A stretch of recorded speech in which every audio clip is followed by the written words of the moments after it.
Is Russia's war in Ukraine reaching a stalemate? It was his mistake to think that 150,000 personnel killed would stop Russia and would stop this war. Plus, Moscow's ties with Iran-backed militant group Hamas and how Putin hopes to benefit from the crisis in the Middle East. If the world is criticizing Israel, then Russia looks less like an outlier. The criticism of the world of Russia and its operations in Ukraine is sort of watered down.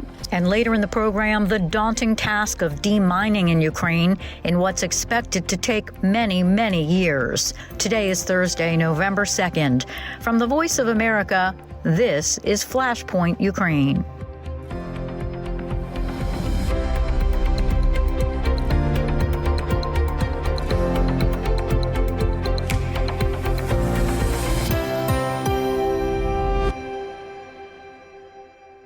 Good evening. I'm Lori London in Washington. Ukraine's top military commander says the country's war with Russia is moving toward a new stage of static and attritional fighting, a phase that could allow Moscow to rebuild its military power. General Valery Zaluzhny's article in The Economist comes almost 5 months into a major Ukrainian counteroffensive that has not made a serious breakthrough against heavily mined Russian defensive lines. I spoke with Anna Chernikova for further insight on what the general had to say. Ukraine's top military commander has been making some comments to several media outlets talking about how, the conflict seems to be moving toward an impasse. I know Russia's disputing that. What are you hearing? Of course, Ukraine is discussing this latest interview by Valery Zaluzhny that basically demonstrates his latest opinions on what's happening at the front line. Basically, Ukraine and Russia just reached a phase when neither Ukrainian side nor Russian side can advance and can show big advance at any part of the front line. And this is what he's saying, that basically Ukraine needs more technologies, first of all, in order to prevail over Russia and in order to prevail in particular sectors of military equipment and in general military strategy. So basically he's emphasizing that for Ukrainian army, it's important to get not only equipment, but also technologies. And he believes that technology is basically what the future of this as a modern war. And also what's important to mention here, I think, that he told about a mistake that he did. He said, I will quote, "It was my mistake. Russia lost at least 150,000 personnel in those killed. And in any other country, such losses would have stopped the war," he said. However, in Russia, again, as he's mentioning also in his comment, that in Russia, this number is something that was not even considered as critical. That it was his mistake to think that 150,000 people killed, personnel killed, would stop Russia and would stop this war. And Putin focuses on the First and Second World Wars as an example when Russia lost tens of millions of people. Again, he is saying that any other country would have stopped the war already, having such huge number of people killed. And I know he was very concerned that Ukraine should not get into the trap of a prolonged war. Yeah, also he's mentioning that basically the time longer it takes, worse for Ukraine, and it's important not to lose this crucial time. And again, the most important is technology and equipment and to get it on time. Anna Chernikova reporting for VOA from Kyiv. We thank you so much. Thank you. The debate in Washington over funding for Ukraine and Israel continues. New House Speaker Mike Johnson has indicated he wants aid for Israel to be a standalone agreement, not the package President Biden has requested, which would include funding for both conflicts. After meeting with Johnson, House Minority Leader Hakeem Jeffries told reporters he feels emergency support for Ukraine will eventually get passed. He has publicly indicated that he supports funding the Ukrainian war effort and recognizes that it is in America's national security interest to stop Vladimir Putin. Associated Press correspondent Jennifer King has more on what the new House Speaker is signaling as his priorities after aid for Israel. In a private get-to-know-you lunch with Republican senators Wednesday, Speaker Mike Johnson said the House will consider a fresh aid package for Ukraine. He wants to link it to more funding for security at the U.S. southern border. He says he's also working on a stopgap measure to prevent a looming government shutdown. That's as soon as lawmakers wrap up a $14.5 billion aid package for Israel. Some Republican senators oppose more funding funding for Ukraine. Johnson told the senators Ukraine needs the aid as it battles Russia, but there's no way President Biden's $106 billion funding request could be passed. Meanwhile, Democratic leaders say Johnson's Israel-only approach is dead on arrival. House Leader Hakeem Jeffries spoke to reporters after his own meeting with Johnson yesterday. He indicated that was the approach that he was going to take. He understands, our views on that. Jennifer King, Washington. The Biden administration maintains Israel's war with Hamas and Russia's war on Ukraine are inherently linked from a national and global security perspective. Moscow has maintained ties with Hamas. For analysis, I spoke with Claire Finkelstein, professor of law and philosophy at the University of Pennsylvania and faculty director for its Center for Ethics and the Rule of Law. Claire, we've been hearing a lot of debate in Congress over funding for Ukraine now that Israel's war is really ramping up. Secretary of State Antony Blinken was really trying to make the case to a Senate committee for why it's so important to support Ukraine as well as Israel. And of course, we've been hearing more and more about Russian ties with Iran, which backs Hamas and which has dramatically deepened its cooperation with Iran since launching its full-scale invasion of Ukraine in February of 2022. What does all of this mean for Russia's invasion of Ukraine? Yeah, well, thanks so much, Lori, and thanks for having me. On Tuesday, Secretary of State Antony Blinken said to the Senate Appropriations Committee that this is all one fight, that the fight of Ukraine and the fight of Israel, that these fights are inexorably linked. Now, why would he say that? He would say that because Russia's relationship with Iran is a crucial piece of the puzzle here, and that Iran is, of course, supporting Hamas. We know that. So we have a kind of axis of powers here, and really Ukraine and Israel are on the same side in that fight. How does Putin stay neutral, though, with what seems to be Russia's non-combative relationship with Israel? Well, Putin has already made clear that he is not neutral in this fight. He has already said that Israel has gone beyond the bounds and complained, Putin of all people, complained that Israel is attacking innocent civilians in Gaza. That ought to be something that Putin himself should take to heart with regard to Ukraine. So it's very clear that Putin is not on Israel's side, though Putin did suggest that Russia could play a mediating relationship here. There is no way that Russia can be regarded as a disinterested party. So what does Russia stand to gain from Israel's war with Hamas? Or is it simply that it would appear Moscow hopes to deflect Western attention and resources away from Ukraine by cultivating more global pressure and distraction?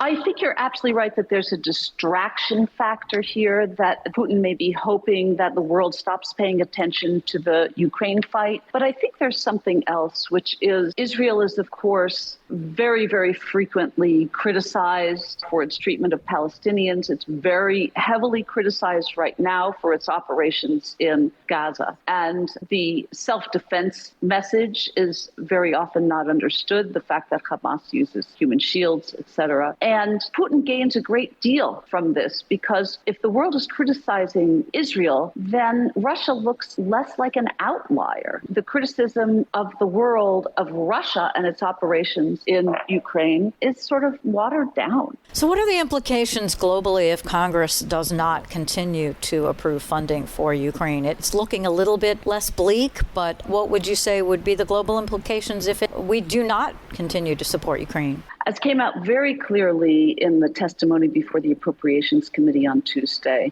Ukraine would not have survived this far, over a year into the conflict, if the U.S. had not been supplying funds. So there is no question that U.S. support has been critical to keeping Ukraine as an independent nation and to holding Russia at bay. So Congress ought to ask itself, how do we feel about a world in which Ukraine is overrun? How do we feel about a world in which democracy in Europe, independent sovereign democracy, cannot protect itself against an authoritarian state? And nothing less than that is at issue in the Ukraine conflict. So I think that's a very, very bright line. And the Biden administration has been absolutely clear about the critical importance of defending Ukraine under these circumstances. Claire Finkelstein, professor of law and philosophy at the University of Pennsylvania and faculty director for its Center for Ethics and the Rule of Law.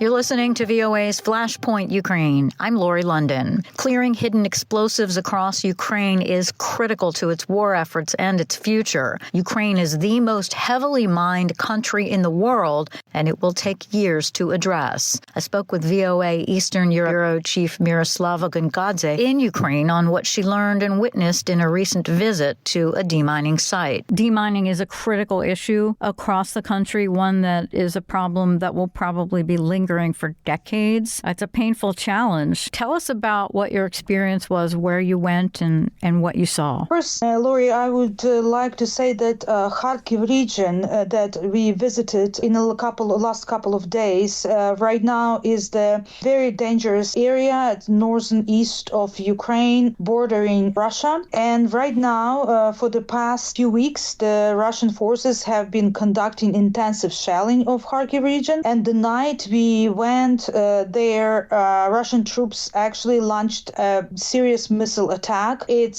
looks like it was Iskander missile on the city of Izum in the region and civilian targets, and specifically State Emergency Service of Ukraine was damaged this time, and 6 people were injured, and many equipment was destroyed, and the building was destroyed of State Emergency Services. So we learned about it when we were at that training station for the miners, and Ukraine has a couple of special areas and places where they train their specialists to demine, and we learn how this process is going while Ukraine is in the war. And we visited an area in Balaklia, the Kharkiv region. That town was dividing line between Russian and Ukrainian forces, and retreating Russians left the land contaminated with mines and other explosives. And now Ukrainian emergency teams, meter after meter, are cleaning this territory using every available equipment, and they don't have much. They don't have machines. A lot of demining are done by hands. In almost 2 years of the war, Ukraine has become the world's most mined country. So this is a serious issue. And I understand that as part of the training, they are doing test mine explosions? Yes, they do. That's where we witness the tests and like controlled explosions of mines, and they showed us those mines. And the problem is that, there's so many, hundreds and hundreds type of mines that we saw at the training station. And what they explained to us, that the issue is that there is the Russians are not following any convention of how to put mines in the land, so it's very difficult to detect them right now. And according to the Ukrainian government accounts, 174,000 square kilometers, or 1/3 of the country's territory, needs to be checked for explosives. And this issue, contamination of Ukrainian land with mines and other explosives, is not just danger to people and to animals, it's destroying ecosystems, and it's a danger to food security, not only in Ukraine, in the world. It's deepening the problem of hunger, because Ukrainians cannot work on the land and grow crops. And you had a chance to catch up with one of the demining training people, is that correct? Yes, we talked to all the leader, the miners, and the head of the State Emergency Service, and trainers. We saw trainers from Great Britain, from Kosovo there, and I specifically talk generally about this issue with the Lithuanian government representative, the Lithuanian embassy, and Lithuania is leading the European Union effort of the mining of Ukraine. They already placed $20 million to deal with this issue, but they told me, and he told me particularly, that would take much, much more money, resources, equipment, and training to actually demine the territory. And depending on the resources, it can take from 10 to 100 years to do this work. Wow. VOA Eastern Europe Bureau Chief Miroslava Gongadze, who also had a chance to speak with Tomas Matsovesias with the Lithuanian embassy in Ukraine. Here's a bit of their conversation. So Lithuanian government is leading the effort for the mining of Ukraine. Can you assess the issue of mining problem in Ukraine? The issue of mining and demining, I would say, is really actual at the moment. Why? Because as far as we know, the most lands of now which are undermined, there is like a land for farmers. So in Plex, I would would say, impact directly the economies of Ukraine because the farmers needs to use the land. So, and the problem is actual why. There is a lot of land first, a lot of cities, a lot of villages which really needs to be undermined. And the efforts which we are now, and I would say international coalition giving and doing for Ukraine is not enough for the moment, but it's just the beginning. And in the future, we hope that it will be more tools, more methods, more financial instruments, and the more, I would say, funds or the government will join the coalition. And in order to reach the goal to demine all Ukraine territory, we need to understand that it's a common purpose and common efforts. You mentioned farmland. Right now, you are focusing on the mining of civilian territories, not in the front line, because the front line is the issue as well, how to move forward with counteroffensive operation in the mining. Do you work with the military as well? We need to understand that the mining is like a two ways, like a military demining and humanitarian demining. The military demining is making the armed forces of Ukraine by themselves, and they are receiving some kind of tools as well from, for example, from European Peace Facility. Money, it was already, one of the projects was done by Lithuanian Central Project Management Agency this year. It began like 2 years ago, but it was now it's done almost. All equipment which was required for the armed forces of Ukraine is delivered, and they are doing by themselves. But when the armed forces of Ukraine, or for example, leaving the villages or the towns or the territories, then starting the humanitarian demining, and the other institutions like Special Transport Service, National Police, and the SNS is going there and making their job as well. So it's military demining is just a half of the job which has to be done, and after that starting, as I told, humanitarian demining. So we are working in both things, but the European Commission and Europe delegation is working with the humanitarian demining, and we have as well launched the project, first of the $20 million now, or euros, and we are working on that as well. That's what I mean, that these governmental institutions of Ukraine now are receiving the equipment which they really need to fulfill the orders and the functions as well. You mentioned 20 million, but you mentioned that Ukraine would need much more than that. What is your assessment? The 20 million of the money of the UDEL and the European Commission is just the beginning. You know that we have a lot of bilateral even cooperations, like country to country helping to Ukraine, Canada, Korea, Japanese, and other countries, you know. But I would say about the official institutions of Europe, they are just the beginning and launching some kind of programs, I would say. The 20 million is just the beginning, and we cannot assess now how many of money and how many time we need that. It depends on a lot of reasons. For example, how many specialists we will prepare, how many techniques we will have, how many remote control techniques we will have, drones, and etc. It's like a complex, I would say, approach to the demining. It has to be done, and not just from the bilateral side, but as well from the institutions of Europe as well. So basically what you're doing right now, you're basically temporarily starting the mining when the war is going on, and after the war it would be a bigger project to actually assess the real needs, right? Yes. Actually, we need to understand that, for example, when the armed forces of Ukraine is releasing the territories, the people and the inhabitants would like to come back and live. So we need to demine and to prepare the land, the houses, the civilian infrastructure for them to come back to their places where they belong, actually. And it's really important. So even the wartime,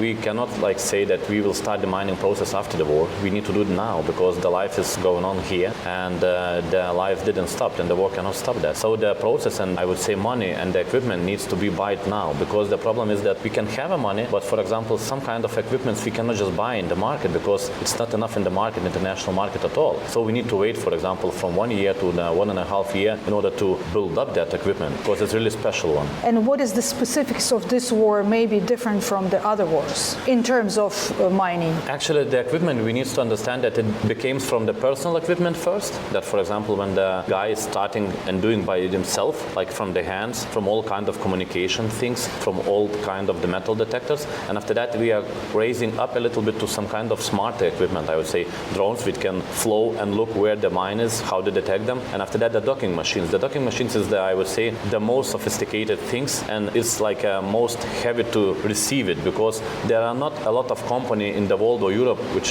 can then produce. So we need to wait, because the demand of the mining over the world, it was all the time, but it was not the quantities like it's now in Ukraine. What we can say about, and if we are comparing like mined lands now in Ukraine, and for example when it was in Kosovo, in Croatia, etc., principles is the same actually, but the quantity of the mines and how the Russians are putting them, for example, combining, I would say, It can be like a 3-4 mines in one line, I would say. And if you are taking one mine, it can be as well explode the second and the third one. So they're using a lot of different, and I would say, of course, it's not under the convention. So we are just learning all the time. We can now declare that in the world there are no specialists all over better than Ukrainians now are doing in the lands, because it's no example like a totally general example from the other wars or the other mine territories. So we are learning, and now we are teaching, and we can teach the world, and we can share these lessons as well. Tomas Matalavicius, economic attaché of the Lithuanian embassy in Ukraine, speaking with VOA Eastern Europe Bureau Chief Miroslava Gungadze. The family of Anna Neshaporok owns a dairy farm in the Khmelnytsky region of western Ukraine, in a village where only 8 residential houses remain occupied. When Anna's husband went to fight, she was left to maintain the farm alone. Tatiana Kukrika has her story narrated by Anna Rice. Who is so handsome? Who is such a good boy? Some 3 years ago, a farm would be the last place Anna Nechaporuk would have imagined she'd be. I'm definitely a city person. I was born in Vinnytsia and grew up there. I came here to the country for the first time in the spring of 2020. But Nechaporuk and her husband Taras fell in love with the tiny village of Skar and decided to stay and revive Taras's family farm. Today, they have cows. I want to make sure the cows have as much freedom as they need. I want them to be comfortable. After Russia invaded Ukraine, the couple added domestic fowl to the farm. And while their bird numbers are growing, they've sold over half their cows since Russia invaded. In October, my husband enlisted and he left for the front lines on December 1st. It was a rough winter for me. I still mostly a city girl and had to chop wood, get water to the cows. The water freezes. Friends and her husband's family help Anna manage the farm. Her mother has moved from Vinnytsia to Skar as well to help her daughter while her son-in-law is on the front lines. I cried so hard when he was leaving. I was so worried. I prayed for him all the time. I just want everything to be fine. I want all of our guys to come back, for the war to end. In the first days of the war, the family would help accommodate internally displaced Ukrainians at the farm. 3 families lived here. I don't know how we all fit, but we made it work. I was glad I got to meet so many people. I still keep in touch with many of them. This past summer, Anna hosted kids of some displaced families at the farm. That's when she had an idea to turn the farm into some sort of an emotional rehabilitation venue. That's my dream, something I really want to do. I want to make Skar a tourist attraction and host people here, give them a retreat. Next year, she might organize a campsite at the farm. And when her husband finally gets home, they hope to do their best to turn the farm into a local tourist gem. For Tatiana Kukurika in Khmelnytsky region, Ukraine, Anna Rice, VOA News. And that'll do it for us today. Stay up to date with continuing coverage on Ukraine and news from around the world 24 hours a day at voanews.com. And on social media, just follow VOA News. On behalf of all of us here at VOA, we thank you so much for listening. Until next time, I'm VOA's Lori London.